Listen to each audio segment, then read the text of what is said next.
Hey, it's Matt from Custom Car Grills with a mesh install for the 2024 and newer Toyota Grand Highlander.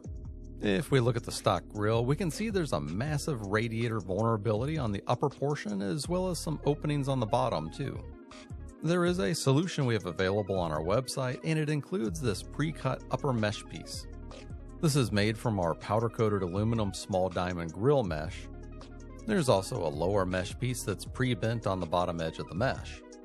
And lastly, there's a universally sized mesh piece if you also want to protect the lower bumper openings too.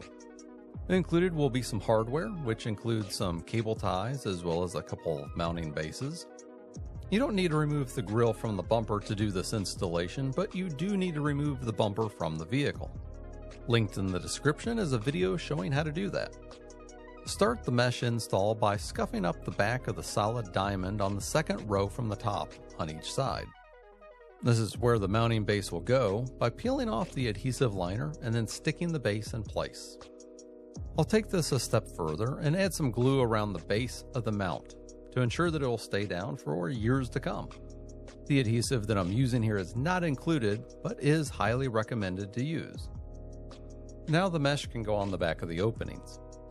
Be sure to have the center cut out around the top area lined up correctly, and be prepared to possibly shape the mesh up or down on the left or right sides.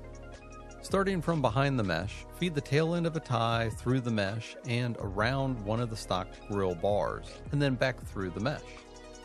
Fasten the tail end through the tie head, and then tighten the tie down with the head of the tie resting on the back of the mesh.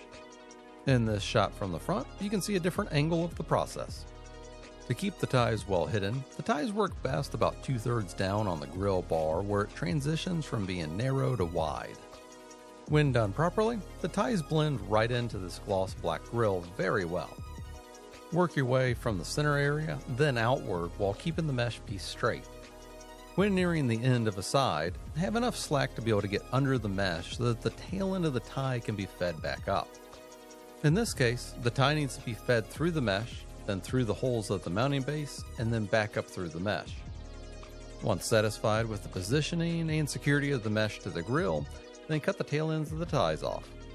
The lower mesh piece is a similar install. You can use a similar mounting strategy as with the upper grill, but don't attach all of the areas in that lower 1/3 thin to thick transition spot.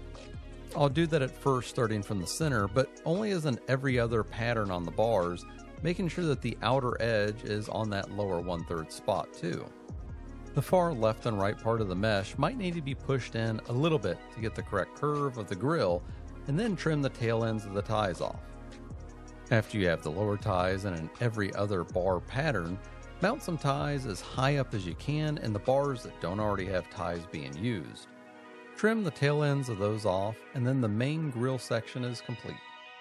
Let's take a look at this from the front, and wow, look at how well protected the radiator is going to be now. The mounting ties blend in incredibly well. I'm pretty sure you're hard pressed to see where these are at. There is a third mesh piece that's included, and this can be used for the opening in the lower bumper portion. This isn't pre-cut to a specific shape and may require a little bit of trimming. Installation should be the same as the mesh pieces we used in the other areas, and when complete, here's how the whole front end will look. This is a relatively easy modification that could help save thousands of dollars in radiator repairs. It also makes for a good weekend project and is well worth the time to install if you plan on putting a meaningful amount of miles on your Grand Highlander. Well, that's all I have for this video. I hope you liked it, and feel free to drop any questions down below.